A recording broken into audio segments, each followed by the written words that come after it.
వార్తలకి స్వాగతం. ముందుగా వార్తలోని ముఖ్యాంశాలు.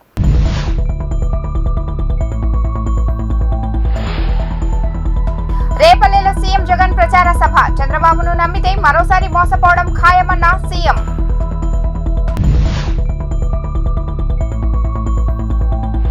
పెట్రోల్ డీజిల్ పై పన్ను కడుతున్నాం, మళ్లీ డీజిల్ ట్యాక్స్ ఎందుకు కట్టాలి? కేటీఆర్.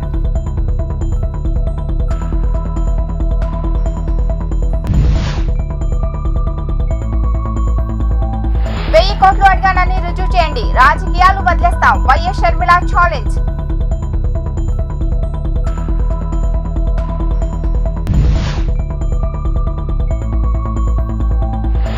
కవితకు మళ్లీ షాక్, బెయిల్ నిరాకరించిన కోర్టు.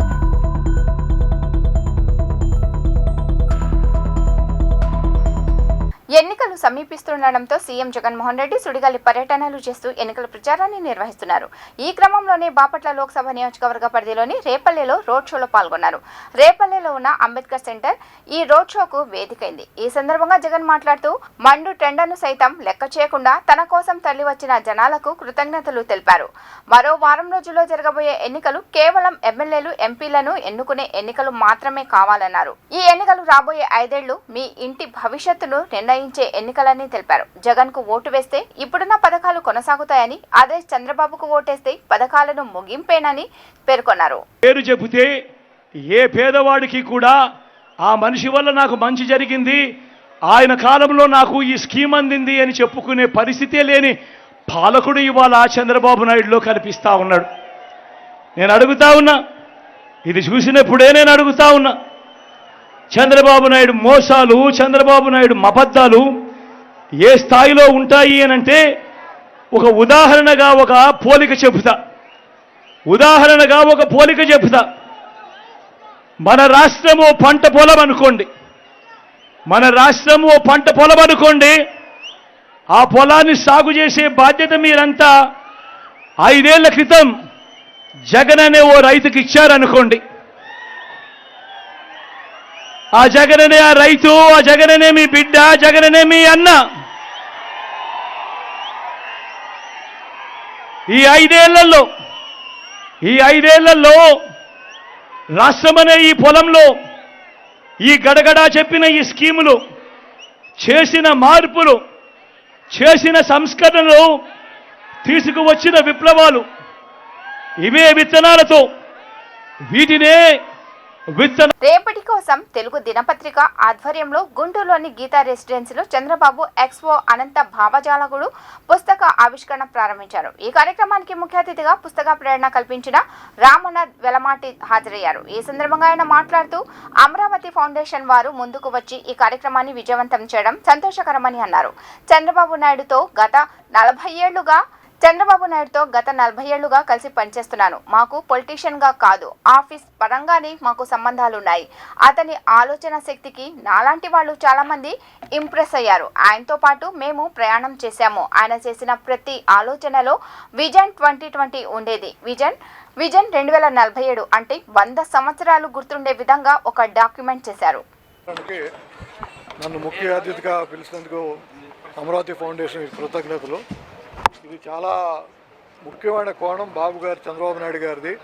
ఆయన ఆలోచనలో అవన్నీ అందరికీ తెలియజేయాలనే ఉద్దేశంతో ఈ పుస్తకం ప్రచురించడం జరిగింది. ఈ పుస్తకం పబ్లిషర్ మిక్కిలినేని శ్రీకాంత్ గారికి, ఎడిటర్ శ్రీనివాస్ ప్రసాద్ గారికి చాలా ధన్యవాదాలు. చంద్రబాబు X.O అనంత భావజాలకుడు అనే ఈ పుస్తక రచనకి ప్రేరణ కల్పించిన రామనాథం గారు, ఈ పుస్తకాన్ని అక్షరరూపంలోకి తీసుకొచ్చిన శ్రీనివాస్ ప్రసాద్ గారు, వీరిద్దరి సేవలకి మరొకసారి నేనైతే తెలుగు ప్రజల తరపు నుంచి ధన్యవాదాలు చెప్తున్నాను. ఎందుకంటే చంద్రబాబు నాయుడు గారి విలువలేంటి, ఆయన ఆలోచనలేంటి, ఆయన విజన్ ఏంటి అనేది చాలా తక్కువ పేజీల్లో సరళమైన భాషలో ప్రజల్లోకి తీసుకువెళ్ళడానికి పుస్తకం దోహదపడుతుందని నేను అందరికీ తెలియజేస్తున్నాను. Thank you. గుంటూరు పశ్చిమ నియోజకవర్గం 45వ వార్డులో గళ్ల మాధవితో కలిసి ఎన్నికల ప్రచారంలో పాల్గొని టీడీపీ, జనసేన, బీజేపీ ఉమ్మడి అభ్యర్థి గళ్ల మాధవిని మరియు గుంటూరు పార్లమెంట్ అభ్యర్థి పెమ్మసాని చంద్రశేఖర్ని అఖండ మెజారిటీతో గెలిపించాలని కోరిన నర్సరావుపేట పార్లమెంట్ ఎలక్షన్ కోఆర్డినేటర్ శాసనమండలి సభ్యులు జంగా కృష్ణమూర్తి అన్నారు. నమస్తే అండి. ఈరోజు మన గుంటూరు పశ్చిమ నియోజకవర్గంలో తెలుగుదేశం పార్టీ ప్రచారంలో భాగంగా మన ఇన్నర్ రింగ్ రోడ్లో ఉన్నటువంటి మయూరి హోమ్స్ మయూరి క్లాసిక్ మయూరి మ్యాన్షన్లో గెట్ టుగెదర్ కార్యక్రమం ఏర్పాటు చేయడం జరిగింది. ఇక్కడ గతంలో చాలా ఓటింగ్ పర్సెంటేజ్ తక్కువ వచ్చిందండి. వాళ్ళందరినీ మేడం గారు అలాగే పార్లమెంటు పోటీ చేసినటువంటి పెమ్మసాని చంద్రశేఖర్ గారి భార్య శ్రీరత్న గారు కూడా విచ్చేసి వారి ఓటు హక్కును వినియోగించుకునే ఆవశ్యకతను గురించి వాళ్ళకి వివరించడం జరిగింది. అలాగే తెలుగుదేశం పార్టీ ఎందుకు అధికారంలోకి రావాలి, గత 5 సంవత్సరాల్లో జగన్మోహన్ రెడ్డిని గెలిపిస్తే ఆంధ్ర రాష్ట్రం ఏ విధంగా నష్టపోయిందనేది వారు వివరించడం జరిగింది. ఇక్కడున్న పబ్లిక్ కూడా దాన్ని రిసీవ్ చేసుకొని వారి ఓటు హక్కును ఖచ్చితంగా వినియోగించుకొని ఆ ఓటు హక్కును ఖచ్చితంగా తెలుగుదేశం పార్టీకే ఓటు వేయాలి అనేది బలమైన నిశ్చయంగా తీసుకోవడం జరిగింది.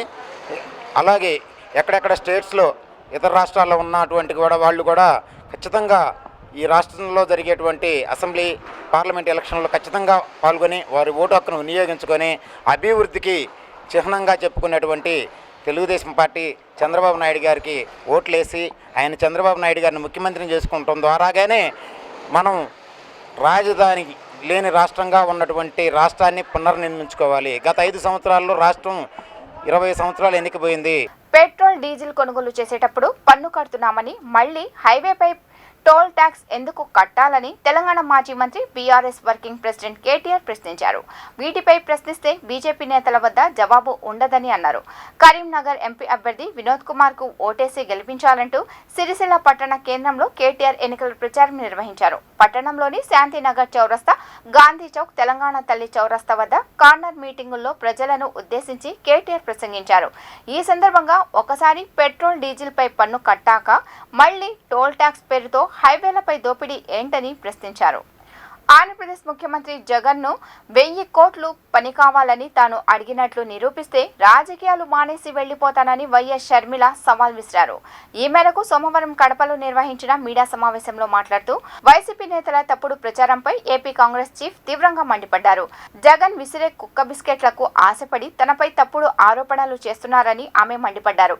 ఇలా తనపై ఆరోపణలు చేయడం వల్ల వారికి ఎంత మొత్తం ముడుతుందో చెప్పాలని డిమాండ్ చేశారు. జగన్ పక్కన ఉండే వాళ్లు ఊసర వెల్లులని అవసరాన్ని బట్టి మనుషులను వాడుకుంటారని ఆరోపించారు. అవసరం ఉంటే అమ్మా తల్లి నువ్వు పాదయాత్ర చెయ్యమ్మా అని అంటారు. అవసరం తీరాక పుట్టుకనే అవమానిస్తారని మీదొక పార్టీ మీరొక మనుషుల అంటూ తీవ్ర వ్యాఖ్యలు చేశారు. ఢిల్లీ మద్యం పాలసీ కేసులో జైలు పాలైన బీఆర్ఎస్ ఎమ్మెల్సీ కవితకు కోర్టులో చుక్కెదురైంది. బెయిల్ కోసం ఆమె దాఖలు చేసుకున్న 2 పిటిషన్లను ఢిల్లీ రౌస్ ఎవెన్యూ కోర్టు కొట్టేసింది. కవితకు బెయిల్ ఇవ్వలేమని స్పష్టం చేసింది. కవిత బెయిల్ పిటిషన్లపై విచారణ ఇప్పటికే పూర్తి కాగా ఇరువైపులా వాదనలు విన్న న్యాయస్థానం తీర్పును నేటికి రిజర్వ్ చేసింది. సోమవారం ఉదయం తీర్పు వెలువరిస్తూ కవితకు బెయిల్ ఇవ్వడం కుదరదని పేర్కొంది. అన్నమయ్య జిల్లాలో ఓ గర్భిణిపై దాడి జరిగిన ఉదంతంపై టీడీపీ జాతీయ ప్రధాన కార్యదర్శి నారా లోకేష్ తీవ్ర ఆగ్రహం వ్యక్తం చేశారు. పాపాల పెద్దిరెడ్డి, నీ పాపాలు శిశుపాలుడిని మించిపోయాయని మండిపడ్డారు. తాగునీరు అడగడమే ఆ నిండు గర్భిణి చేసిన పాపమా? ఏంటి దౌర్జన్యం? నిండు గర్భిణి అని చూడకుండా ఏంటి అమానవీయ దాడి? అధికార మదంతో ఇన్నాళ్లు సాగించిన అరాచకాలకు ప్రజాక్షేత్రంలో దోషులుగా నిలవక తప్పదు. అన్నమయ్య జిల్లా తమ్మళ్లపల్లె మండలం కూటగోళ్లపల్లిలో ఎమ్మెల్యే అభ్యర్థి పెద్దిరెడ్డి ద్వారకానాథ్ రెడ్డి భార్య సమక్షంలో తాగునీరు కోసం నిలదీసిందని నిండు గర్భిణిపై పెద్దిరెడ్డి ముఠాలు దాడికి పాల్పడ్డాయి. ఈ ఘటనను నేను తీవ్రంగా ఖండిస్తున్నాను. మీ పాపాలకు తగిన శిక్షను మే 13న జనం విధిస్తారు పెద్దిరెడ్డి అంటూ నారా లోకేష్ ట్వీట్ చేశారు. నిన్న పర్యటనకు వచ్చారు. పర్యటనకు సహకరించిన నాయకులను నోటికొచ్చినట్టు తిట్టారు. ఇవాళ షాపులు తగలబడ్డాయి. ఇది ఎవరి పనో ఇప్పటికైనా అర్థమైందా? బాధితులు అయితే వైసీపీ నాయకుల పేర్లే చెప్తున్నారు అని గుంటూరు పార్లమెంట్ టీడీపీ అభ్యర్థి డాక్టర్ పెమ్మసాని చంద్రశేఖర్ విమర్శించారు. ఆటోనగర్లో పలువురు టీడీపీ ముస్లిం నాయకులకు చెందిన షాపులు ఆదివారం దగ్ధమయ్యాయి. ఈ ప్రమాదంలో 70 కార్లు, పలు దుకాణాలు పూర్తిగా కాలిపోయాయని బాధితులు ఈ సందర్భంగా వివరించారు. ఘటనను ప్రమాదంగా చిత్రీకరించాలని కొందరు ప్రయత్నించినప్పటికీ ఉద్దేశపూర్వకంగానే జరిగిన పనే అని బాధితులు ఆరోపిస్తున్నారు. కాగా విషయం తెలుసుకున్న డాక్టర్ పెమ్మసాని నియోజకవర్గ టీడీపీ అభ్యర్థి మొహమ్మద్ నసీర్తో కలిసి ఘటనా స్థలానికి వెళ్లి పరిశీలించారు. అనంతరం విలేకరులతో ఆయన మాట్లాడుతూ 1/2 కిలోమీటర్ దూరంలో ఉన్న 2 షాపులు అగ్ని ప్రమాదంలో ఎలా దగ్ధమవుతాయి అని ఈ సందర్భంగా ఆయన ప్రశ్నించారు. ఇది చూస్తే ఇక్కడ ఒక ప్రాంతంలో తెలుగుదేశం పార్టీకి సంబంధించిన వాళ్ళవి మాత్రమే కాలిపోయాయి, చుట్టుపక్కల ఏమీ కాలేదు. దానికి జనరల్గా కొన్ని ఎలక్ట్రిక్ ఫైర్స్ వచ్చేటువంటి మెకానిజం కూడా అక్కడ లేదు, అక్కడ ఎలక్ట్రిక్ వైర్స్ కూడా ఏమీ లేవు. మళ్ళీ అదేవిధంగా 500 అడుగుల దూరంలో ఉన్నటువంటి ఇంకో ప్లేస్లో కూడా సైమల్టేనియస్గా జరిగింది. అంటే ఇది న్యాచురల్ ప్రాసెస్ కాదు, న్యాచురల్ యాక్సిడెంట్ కాదు, ఇది కావాలని చేసినటువంటి పరిస్థితి. నసీర్ గారు చెప్పినట్టు నిన్న అన్ని శాపనార్థాలు పెట్టారంట. ఈ ప్రాంతంలో వాళ్ళు ఇంతకుముందు ఎన్నడూ లేని విధంగా అందరూ తెలుగుదేశం పార్టీలో జాయిన్ అవుతున్నారని, తెలుగుదేశం పార్టీ ఇక్కడ గెలవబోతుందనేటువంటి ఒక విధానాన్ని తట్టుకోలేక ఈ విధంగా చేశారు. చాలా బాధాకరం. పాపం వీళ్ళు చాలా పేదరికంలో ఉన్నటువంటి వ్యక్తులు చాలీసాలని సంపాదనతో ఉంటారు. అలాంటి వాళ్ళ మీద మీరు కక్ష తీర్చుకోవడం అనేది కరెక్ట్ విధానం కాదు. మీరు అభివృద్ధి చేయలేదు కాబట్టి వాళ్ళు అభివృద్ధి కావాలని తెలుగుదేశం పార్టీలో జాయిన్ అవుతున్నారు. అలాంటి వాళ్ళకి మీరు అభివృద్ధి చేస్తుంటే ఈ పరిస్థితి ఉండేది కాదు. అది చేయకపోగా మళ్ళీ ఇప్పుడు కొత్త భారం వేశారు. ఇవన్నీ సెకండ్ హ్యాండ్ కార్ సీట్ అన్నిటికీ పాపం ఇన్సూరెన్స్ కూడా ఉండదు. వీళ్ళకి ఇన్సూరెన్స్ క్లెయిమ్ చేసుకోలేరు. పోలేడంత ఆస్తి నష్టం జరిగినటువంటి పరిస్థితి ఈ రోజున. ఇది ఐజీ గారికి కంప్లైంట్ చేశాము. వారు 24 to 48 అవర్స్లో ఇది ఎవరు చేశారనేది కనుక్కుంటానని చెప్పారు. అదే కాకుండా వీళ్ళకు కొంచెం ఎస్టిమేషన్ వేయించి పర్సనల్గా నేను ఆదుకుంటాను. వీళ్ళల్లో ఎంతో కొంత మొత్తం కాకపోయినా కూడా ఆదుకుంటానని తెలుగుదేశం పార్టీ పెమ్మసాని ఎప్పుడు కార్యకర్తలకు అండగా ఉంటారని అందరికీ తెలియజేసుకుంటా ఉన్నా. ఇది ముస్తఫా గారు వాళ్ళ మనుషులు చేయిస్తారు తప్పించి వేరే వ్యక్తికి ఇలాంటి పనులు చేయించాల్సిన అవసరం లేదు. ఇది ఏంటంటే ప్రూఫ్స్ మనకు ఉన్నా లేకపోయినా కూడా ఇది ఒక బేసిక్ కామన్ సెన్స్. ఇక్కడ ఎవ్వరు అడిగినా కూడా ఎవరు చేశారు అంటే ఆ ముస్తఫా గారి అబ్బాయో లేకపోతే వాళ్ళ మనుషులు గంజాయి దాగి బ్యాచ్ ఎవరో చేశారని చెప్తా ఉన్నారు.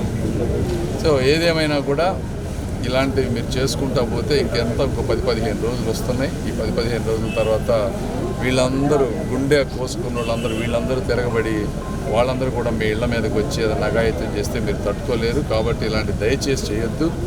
మీకు కావాల్సిన వాళ్ళకి మీరు ధర్మబద్ధంగా ఓటేసుకోండి, మాకు కావాల్సిన వాళ్ళకి మేము ఓటేసుకుంటాం. ఇది కరెక్ట్ పద్ధతి కాదు. 1-10 సార్లు చెప్తున్నాను, ఇది కరెక్ట్ పద్ధతి కాదు. మీరు తర్వాత ఫేస్ చేయబోయే కాన్సిక్వెన్సెస్ చాలా దారుణంగా ఉంటాయి. దయచేసి అర్థం చేసుకోండి. ఎవరో ముస్తఫా గారు వాళ్ళ అబ్బాయో చెప్పారో అని పాపం పిల్లలు కానీ ఇంకెవరన్నా కానీ వాళ్ళు ఇచ్చే 2 రూపాయలకు ఆశపడి మీరు ఇలాంటివి చేస్తే మీ జీవితాలు పాడైపోతాయి. అన్ని చోట్ల సీసీ కెమెరాలు ఉంటాయి, ఎక్కడో చోట దొరికిపోతారు. దొరికాక చాలా కష్టంగా ఉంటుంది మీ పరిస్థితి. మా కుమ్మడిగా అందరూ కూడా కలిసికట్టుగా తెలుగుదేశం పార్టీని బలపరిచేటువంటి కార్యక్రమం చేస్తూ ఉంటే ఈరోజు అది చూసి ఓర్వలేక శాసనసభ్యుడి అనుయాయులు ముఖ్యంగా పెద్ద ఎత్తున డ్రగ్స్ గంజాయికి బానిసైనటువంటి వాళ్ళు 70 కార్లను కాల్చివేయడమే కాకుండా ఒక పక్కన తెలుగుదేశం పార్టీ నాయకులు కాల్చిన తర్వాత దాని తర్వాత దాదాపు 500 మీటర్లు దూరంగా ఉన్నటువంటి ఇంకో తెలుగుదేశం పార్టీ కార్యకర్త కార్లను కాల్చివేయడం, షాపులు కాల్చివేయడం, ఇటువంటి సంఘటన ఈరోజు జరిగింది. దురదృష్టవశాత్తు తప్పకుండా మేము ఇప్పుడు ఎస్పీ గారితో, ఐజీ గారితో, మా ఎంపీ పార్లమెంట్ అభ్యర్థిగా ఉన్నటువంటి పెమ్మసాని చంద్రశేఖర్ గారు ఐజీ గారితో, నేను ఎస్పీ గారితో మాట్లాడి వెంటనే దీని మీద ఎవరైతే ఇటువంటి చర్యలకు పాల్పడ్డారో వారందరినీ కూడా అరెస్టు చేయాలని, లేకపోతే law and order problem create అవుతుందని చెప్పి చెప్పడం జరిగింది. ఈ ఎన్నికల హడావుడిలో ఎటువంటి కార్యాచరణలకు సిద్ధమైనటువంటి అధికార పార్టీ నాయకులు హెచ్చరిస్తూ ఉన్నాం. పేద ప్రజలు ముఖ్యంగా సామాన్యంగా వ్యాపారాలు చేసుకునేటువంటి వారి జోలికి మీ వారు ఎవరైనా వస్తే మాత్రం సహించేది లేదు. నిన్ను కూడా వ్యాపారస్తుల్లో ఈ అగ్నిలో బూడిద చేసేటువంటి కార్యక్రమం చేస్తారని చెప్పి హెచ్చరిస్తా ఉన్నాం. అప్పు, అవినీతి, డ్రగ్స్, రౌడీయిజం, పర్యావరణ విధ్వంసం లేని ఆంధ్రప్రదేశ్ ప్రతి నియోజకవర్గం ఒక అభివృద్ధి కేంద్రంగా చేయడమే జై భారత్ నేషనల్ పార్టీ ముఖ్య ఉద్దేశమని గుంటూరు పశ్చిమ నియోజకవర్గ ఎమ్మెల్యే అభ్యర్థి చెరుకుపల్లి జోషి రంగనాథ్ వ్యాఖ్యానించారు. అనంతరం జై భారత్ నేషనల్ పార్టీ మేనిఫెస్టోను ఆవిష్కరించడం జరిగింది. జై భారత్ నేషనల్ పార్టీ తరఫున చెరుకుపల్లి జోషి రంగనాథ్ అని నేను గుంటూరు పశ్చిమ నియోజకవర్గ ఎమ్మెల్యే అభ్యర్థిగా పోటీ చేస్తున్నాను. మా పార్టీ వ్యవస్థాపకులు శ్రీ వివి లక్ష్మీనారాయణ గారు రిటైర్డ్ ఐపీఎస్ ఆఫీసర్ ఈ పార్టీని స్థాపించారు. మా పార్టీ యొక్క ముఖ్య ఉద్దేశం రౌడీజం, అప్పు, అవినీతి లేని ఆంధ్రప్రదేశ్ని చూడాలని మా ఆకాంక్ష. గుంటూరు పశ్చిమ నియోజక అభ్యర్థిగా నన్ను గెలిపించవలసిందిగా ప్రార్థిస్తున్నాను. నన్ను గెలిపిస్తే మన నియోజకవర్గం నివాసం ఉంటూ అందరికీ అందుబాటులో ఉంటాను. మనం నియోజకవర్గంలో కొన్ని సమస్యలను ఎదుర్కోవడానికి మీ వంతు తరపున నేను కృషి చేస్తున్నాను. మన ఏరియాలో ఉన్న తాగునీటి సమస్యను ముఖ్యంగా శాశ్వత పరిష్కారం కోసం చూస్తున్నాము. అది నేను తప్పకుండా చేసి చూపిస్తాను. మన నియోజకవర్గంలో ఉన్న ప్రతి బస్టాండ్లో, ప్రతి రైల్వే స్టేషన్లో పనిచేసే మహిళలకు వసతి సదుపాయాలు కల్పిస్తాము. అదేవిధంగా ప్రతి గ్రామంలో ఒక డిజిటల్ లైబ్రరీ, ఒక spoken English centre, skill development centre ఏర్పాటు చేస్తామని తెలియజేస్తున్నాము. అదేవిధంగా ప్రతి గ్రామంలో, ప్రతి డివిజన్లో, ప్రతి కార్పొరేటర్ ఏరియా నందు ఒక ప్రైమరీ హెల్త్ కేర్ సెంటర్లో ఎంబీబీఎస్ డాక్టర్ పొద్దున ఉదయం 6 గంటల నుంచి సాయంత్రం 9 గంటల వరకు ఉండేలా డాక్టర్ని అందుబాటులో ఉండేలా చూసుకుంటాను. మరి ఇదే విధంగా ప్రతి పనిచేసే మహిళలకు సబ్సిడీ ద్వారా ఎలక్ట్రిక్ వెహికల్స్ అందజేస్తాము. ఇలాంటి కార్యక్రమాలు ఎన్నో చేసుకుంటూ ముందుకు వెళ్దామని ఆకాంక్షిస్తున్నాము. దయచేసి మీ అమూల్యమైన ఓటు గుర్తును మా టార్చి లైట్ సింబల్ పైన వేసి అత్యధిక మెజార్టీతో గెలిపించవలసిందిగా కోరుతున్నాను. జై భారత్. జై భారత్. వార్తలు ముగించే ముందు ముఖ్యాంశాలు మరోసారి.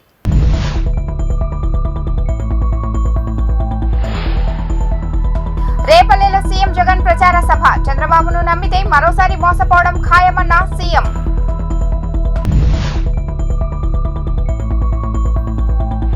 పెట్రోల్ డీజిల్ పై పన్ను కడుతున్నాం, మళ్లీ డీజిల్ ట్యాక్స్ ఎందుకు కట్టాలి? కేటీఆర్.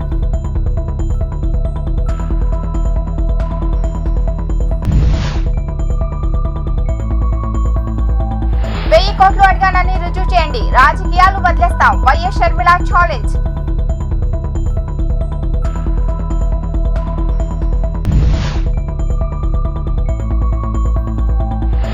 కవితకు మళ్లీ షాక్, బెయిల్ నిరాకరించిన కోర్టు.